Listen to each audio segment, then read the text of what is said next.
Hola queridos hermanos, queridas hermanas, queridos amigos, bienvenidos a un nuevo repaso de la lección de Escuela Sabática de esta semana. La lección número 10 para el 8 de junio de 2024 tiene por título El espiritismo desenmascarado. La lección de esta semana se basa en el conflicto de los siglos capítulos 31 al 34. El versículo clave de la lección de esta semana está en 1 Tesalonicenses capítulo 4 versículo 16 al 17, que dice: Porque el Señor mismo descenderá del cielo con aclamación, con voz de arcángel y con trompeta de Dios, y los muertos en Cristo resucitarán primero. Luego nosotros, los que vivimos y habremos quedado, seremos arrebatados juntamente con ellos en las nubes para el encuentro con el Señor en el aire, y así estaremos siempre con el Señor. Siempre que hablamos de espiritismo, muchos hermanos, muchas personas se aterran, pero no te preocupes, no tengas miedo. El espiritismo es algo que siempre ha estado y es una de las herramientas que utiliza Satanás para poder engañar a la gente. Y tú te dirás o preguntarás, ¿qué es el espiritismo? ¿A qué se refiere? Seguramente pensarás en fantasmas, en espíritus que deambulan por allí, y es exactamente eso.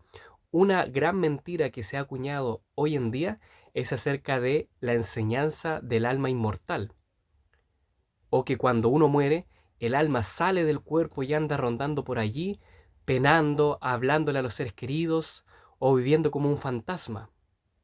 Lamentablemente, muchas personas caen en esta falsa creencia, incluso muchos cristianos, y argumentan con la Biblia de que nosotros tenemos un alma, la cual sale cuando nosotros morimos, pero lamentablemente ese es uno de los engaños que ha dejado Satanás desde el Génesis. Recuerden la primera mentira que Satanás le declaró a Eva cuando estaba en el jardín del Edén. Le dijo que cuando ellos comieran del fruto prohibido, ellos no iban a morir. De cierto no morirás, le dijo la serpiente a Eva y a Adán. Muchos enseñan de que la muerte es solamente el comienzo a una vida eterna. Es solamente una etapa por la cual todos nosotros vamos a pasar y posteriormente nos convertiremos en entes espirituales, que viviremos eternamente y cosas así. El objetivo de esta lección es poder mostrar las herramientas de cómo podemos defendernos ante esta falsa enseñanza que tiene Satanás. Vamos a ver un versículo que muchos fundamentan de que existe una separación entre el cuerpo y el alma. Vamos a ver lo que realmente dice este versículo. Mateo capítulo 10 versículo 28 dice: No teman a los que matan el cuerpo, pero no pueden matar al alma, más bien teman a aquel que puede destruir tanto el alma como el cuerpo en el infierno. Al leer este versículo rápidamente podemos creer de que se está refiriendo a que hay una separación entre el alma y el cuerpo, que son dos cosas separadas. Pero la verdad es que no es así. Cuando en este texto se habla acerca del alma, la palabra en griego que está allí, tú lo puedes ver, dice psique. La psique se refiere a los pensamientos, a las emociones.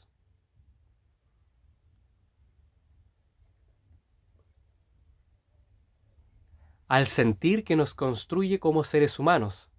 Y el cuerpo es la parte física, como dice allí, soma en griego, se refiere a lo que es la parte carnal, nuestro aspecto físico. Obviamente nosotros entendemos de que no puede subsistir, no puede existir ninguno de estos sin el otro. El cuerpo no está vivo si no tiene sentimientos, emociones, y el cuerpo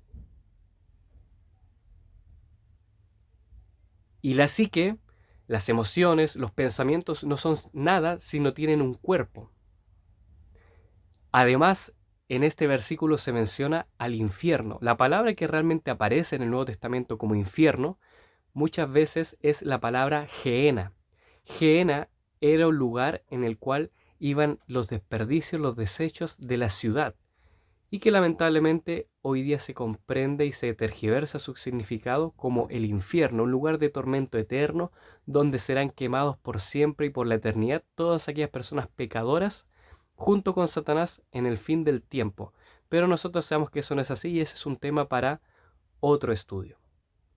Como ya he mencionado antes, los mismos romanos pensaban de que el cuerpo era solamente una jaula del alma y que al llegar a los vicios, al emborracharse o a darse a las pasiones, ellos dejaban que el alma floreciera, que el alma saliera y se librase por un momento, o que en los sueños el alma era libre, o que al morir este alma salía del cuerpo. Lo mismo también pensaban y creían los griegos, de que había una separación entre la parte carnal, que era mala, que era la que se enfermaba, que era la que se moría, y la parte espiritual, la parte del alma, que era una parte pura, santa y que vivía eternamente, y que por lo tanto cuando uno moría, el alma salía, ¿cierto? Y llegaba a un estatus mucho más alto, y también ahí perduraban los pensamientos, las ideas que uno se mantenía.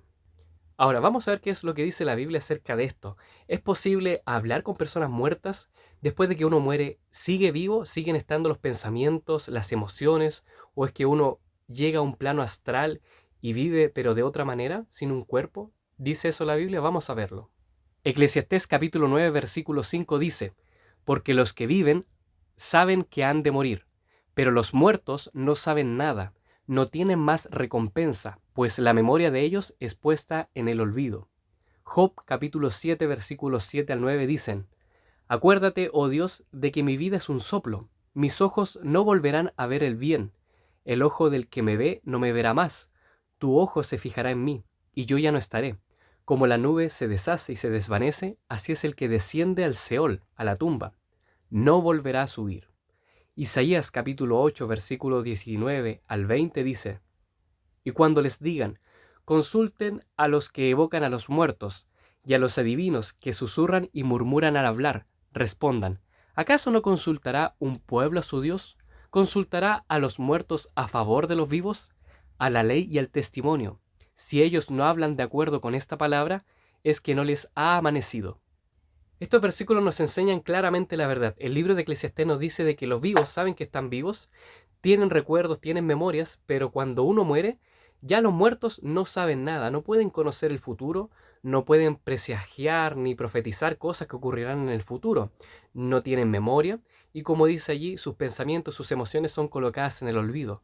Por lo tanto, es incorrecto aquello que hacen muchas personas de que consultan a los muertos para saber el futuro, para poder adivinar algo o para preguntarle alguna cosa oculta, como si los muertos supiesen más que los vivos, cuando la verdad es que no es así.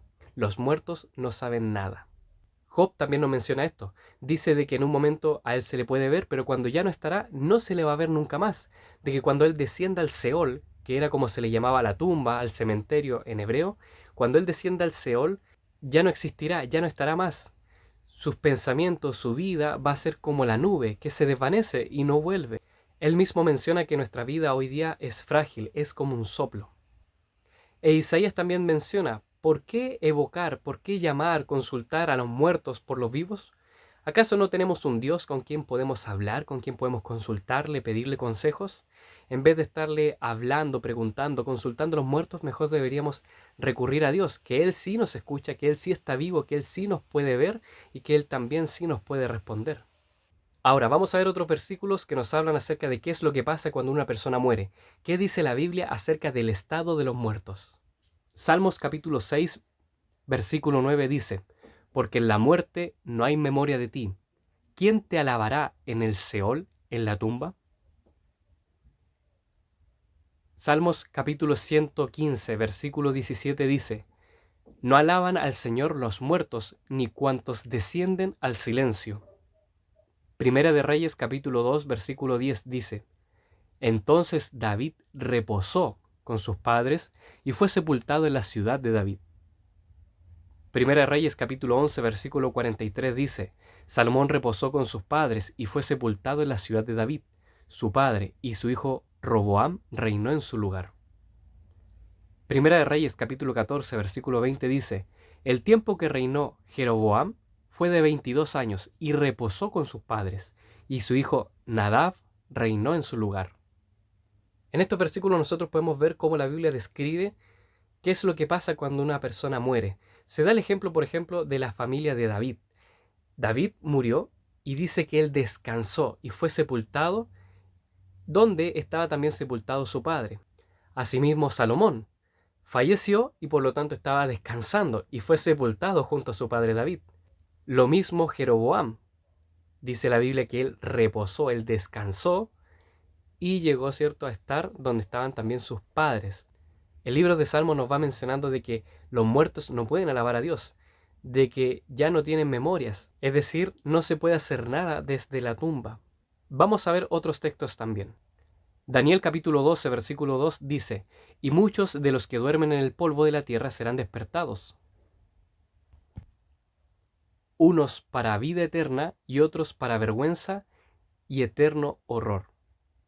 Job capítulo 19, versículo 25 al 26 dicen, pero yo sé que mi Redentor vive y que al final se levantará sobre el polvo, y después que hayan deshecho esta mi piel, en mi carne he de ver a Dios.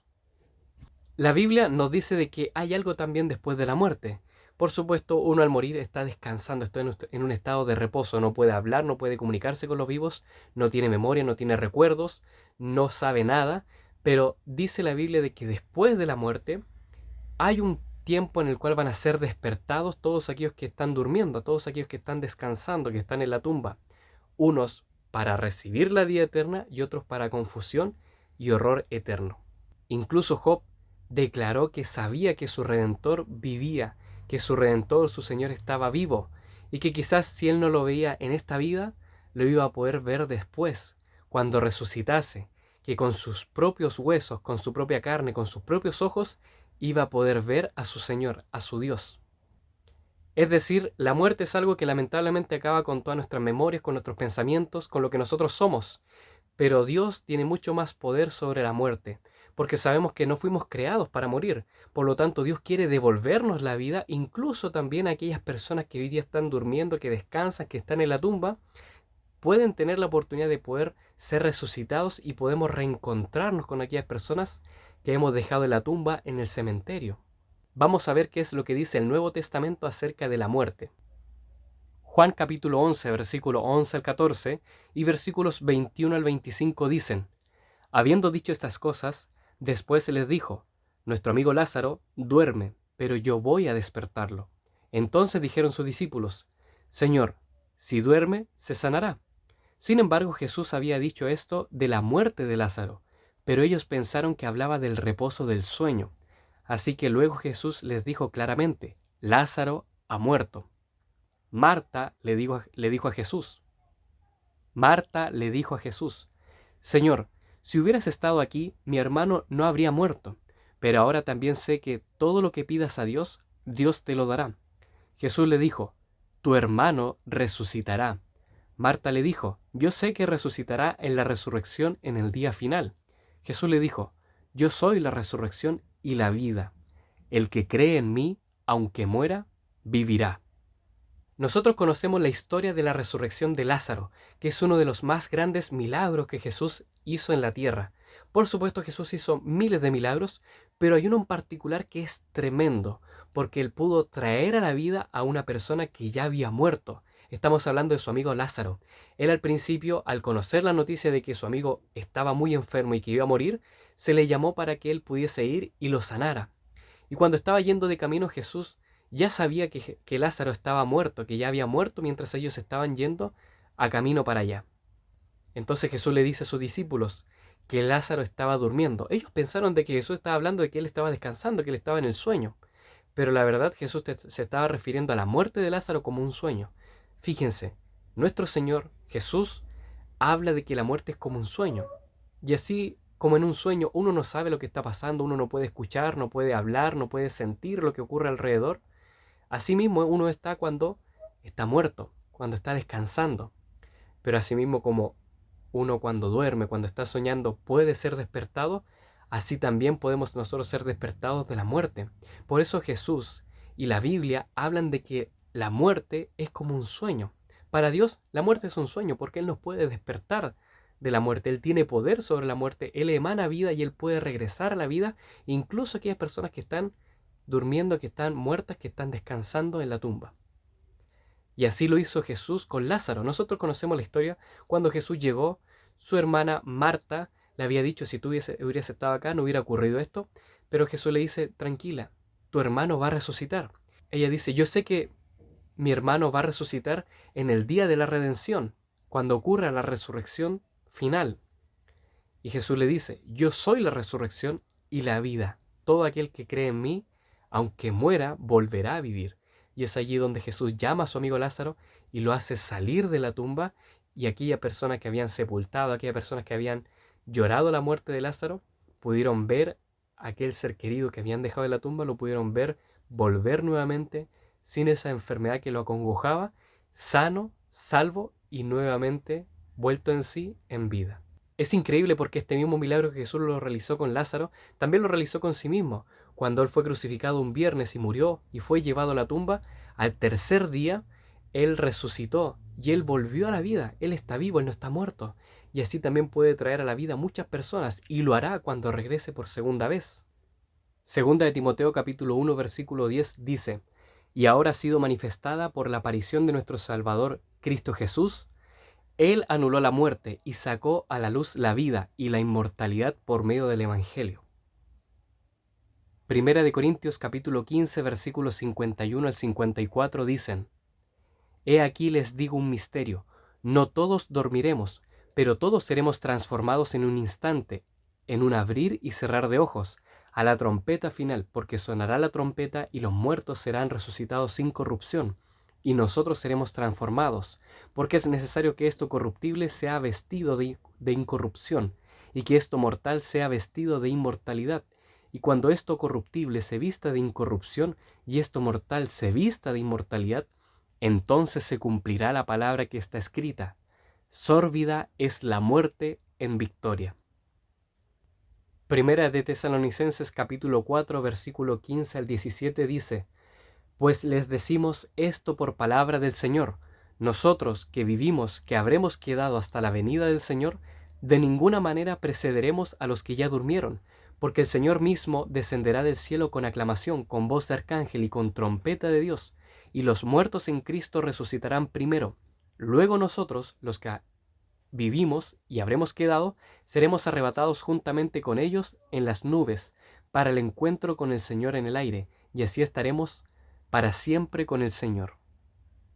Qué maravilloso todos estos versículos que nos hablan de que podemos regresar a tener esa inmortalidad con la cual nosotros fuimos creados. Es por eso que nosotros sufrimos tanto cuando muere un ser querido, cuando fallece una persona que amamos. Pues es por eso que lloramos. No estamos preparados para la muerte, porque no fuimos creados con ella. Nunca fue el plan de Dios de que nosotros dejemos de existir, de que nosotros lleguemos a un punto en el cual nos enfermemos, en el cual después muramos y dejemos de existir. Es por eso que Dios quiere darnos vida y vida en abundancia, quiere devolvernos esa vida eterna que se nos fue arrebatada por causa del pecado.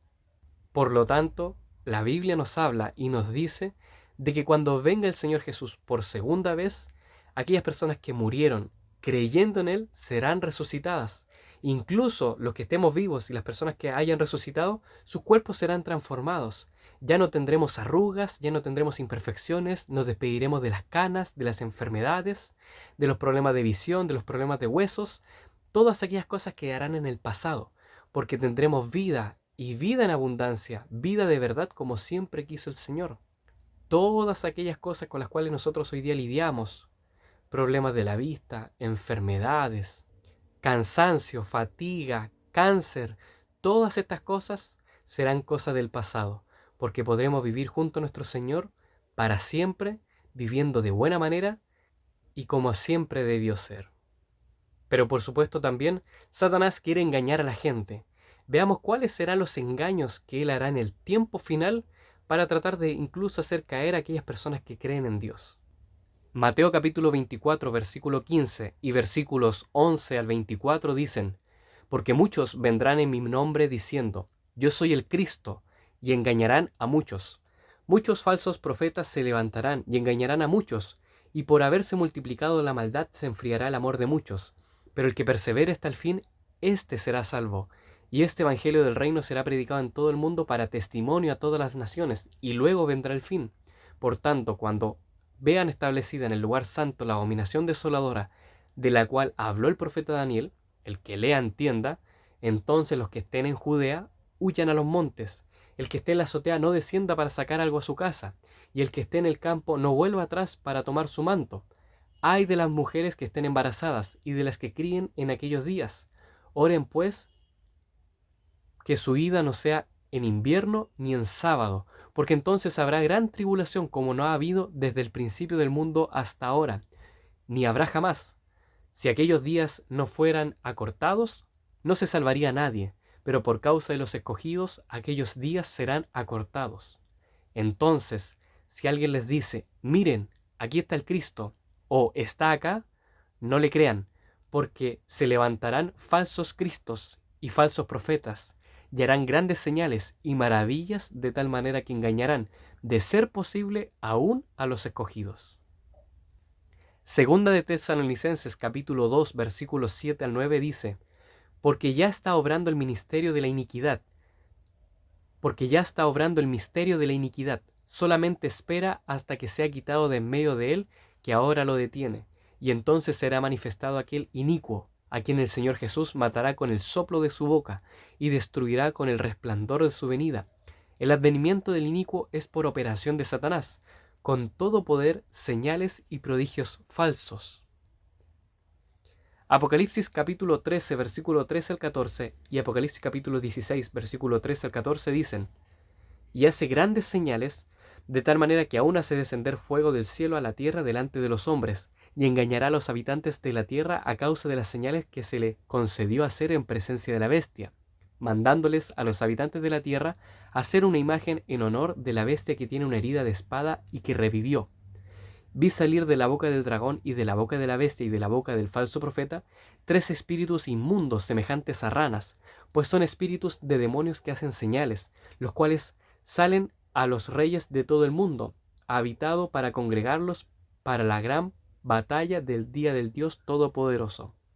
La Biblia nos va advirtiendo acerca de que en el tiempo final se levantará el inicuo, o el anticristo como se le conoce. Quizás Satanás tomará posesión de una persona o hará aparecerse, se disfrazará como ya lo hemos visto disfrazarse de ángel de luz o aparecerse a personas a través de imágenes, a través de familiares muertos, a través de fantasmas supuestamente. Así también lo hará en el tiempo final. Hará una falsa representación de Cristo, así como muchos otros falsos cristos se han levantado solamente para aprovecharse de la gente o porque están locos diciendo que ellos son el Mesías, que son Jesús reencarnado. Asimismo se levantará Satanás en el último tiempo para tratar de hacer engañar a muchas personas. Incluso hará grandes señales que de tal manera hará descender fuego del cielo y muchas personas quedarán admiradas. Es más, enseñará la falsa doctrina de que uno puede vivir eternamente, de que tenemos un alma dentro de nosotros y que incluso podría, cierto, levantar a muertos de entre las tumbas. Por lo tanto, tenemos que tener mucho cuidado respecto a esto. Sabemos que nuestro cuerpo hoy día es mortal, que vamos en algún momento a morir. Eso todos nosotros lo sabemos. Solamente cuando Jesús venga por segunda vez será regresada nuestra inmortalidad, pero por ahora es imposible, por más de que muchas personas estén trabajando, estén invirtiendo dinero para poder llegar a la inmortalidad o a través de hechizos, de magia, cosas así, hacer de que su vida perdure, pasen los años y sigan vivos. Lamentablemente nosotros sabemos, y tengo que darte esta noticia, en algún momento nos enfermaremos, nos dañaremos y tendremos que ya descansar y morir.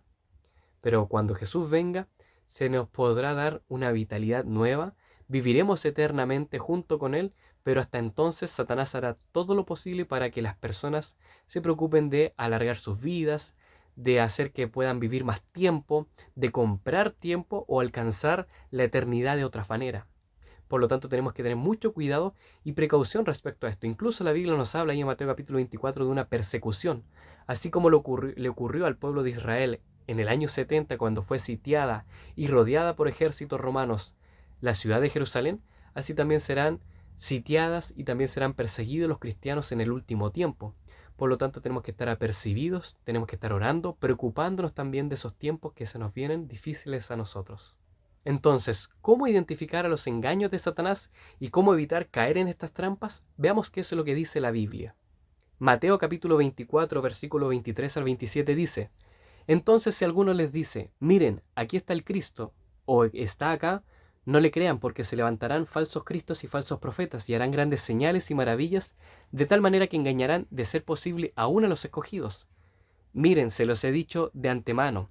Así que si les dicen, mire, está en el desierto, no salgan, o miren, está en las habitaciones interiores, no le crean, porque así como el relámpago sale del oriente y se muestra hacia el occidente, así será la venida del Hijo del Hombre. Segunda de Corintios capítulo 11, versículo 13 al 14 dice, Porque los tales son falsos apóstoles, obreros fraudulentos, disfrazados como apóstoles de Cristo. Y no es de maravillarse, porque Satanás mismo se disfraza como ángel de luz.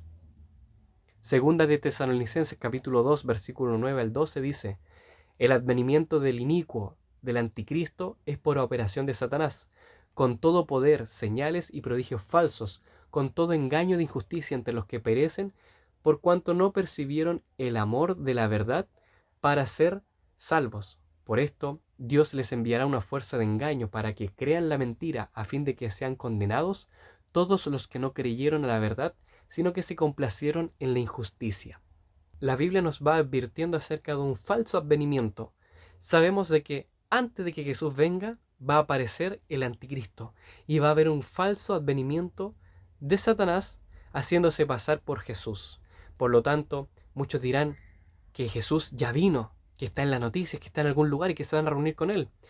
La Biblia nos dice no, que no salgamos, que no vayamos a ese encuentro, porque la venida del Hijo del Hombre será visible, será algo que todo ojo podrá ver, así como Jesús dijo, así como el relámpago sale del oriente y se ve hacia el occidente, así será la venida del Hijo del Hombre, va a ser algo que todos vamos a poder ver en el mismo momento, y no va a ser necesario que sea transmitido por YouTube, por la televisión, o que un grupo de personas lo vea y vaya a buscar a otras personas, no, todos vamos a poder ver la segunda venida de Jesús, tanto pecadores como también los salvos. Por lo tanto, tenemos que preocuparnos y prepararnos para ese encuentro, pero también estar advertidos de los falsos engaños, de los falsos advenimientos, de las falsas representaciones que puede hacer Satanás antes. Incluso utilizará personas o también personas con malas intenciones como falsos profetas, falsos pastores, también engañarán, seducirán a la gente, tergiversando la Biblia y siendo solamente un disfraz para poder engañar a muchas personas y aprovecharse de ellas, así como ha pasado antes. Ellen White, en el libro El conflicto de los siglos, página 547, nos dice: se nos ha advertido, muchos serán confrontados con espíritus de demonios, que personificarán a parientes o amigos queridos y que proclamarán las herejías más peligrosas. Estos espíritus apelarán a nuestros más tiernos sentimientos de simpatía y harán milagros con el fin de sostener sus acertos. Debemos estar listos para resistirlos con la verdad bíblica de que los muertos no saben nada y de que los que aparecen como tales son espíritus de demonios. Es inminente la hora de la prueba que ha de venir sobre el mundo entero para probar a los que moran sobre la tierra. Apocalipsis capítulo 3, versículo 10. Todos aquellos cuya fe no esté firmemente cimentada en la palabra de Dios serán engañados y vencidos. La operación de Satanás es con todo el artificio de la injusticia, con el fin de obtener dominio sobre los hijos de los hombres, y sus engaños irán en aumento. Pero solo puede lograr sus fines cuando los hombres ceden voluntariamente a sus tentaciones, los que busquen sinceramente un conocimiento de la verdad y se esfuercen en purificar sus almas mediante la obediencia, y así hagan lo que pueden en preparación para el conflicto, encontrarán seguro refugio en el Dios de la verdad. La promesa del Salvador es: por cuanto has guardado la palabra de mi paciencia, yo también te guardaré. Apocalipsis capítulo 3, versículo 10.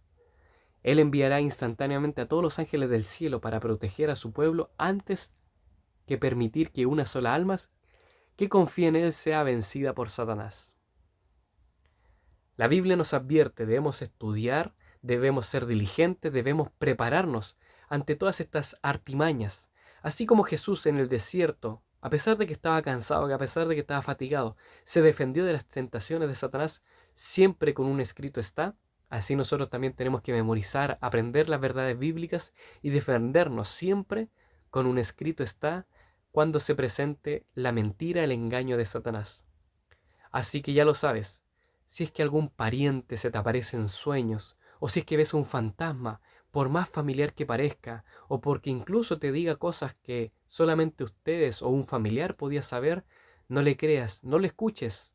Esos son demonios disfrazados de parientes, de seres queridos, y que simplemente dirán cosas lindas con tal de engañarte, con tal de seducirte y alejarte y desvirtuarte de la verdad.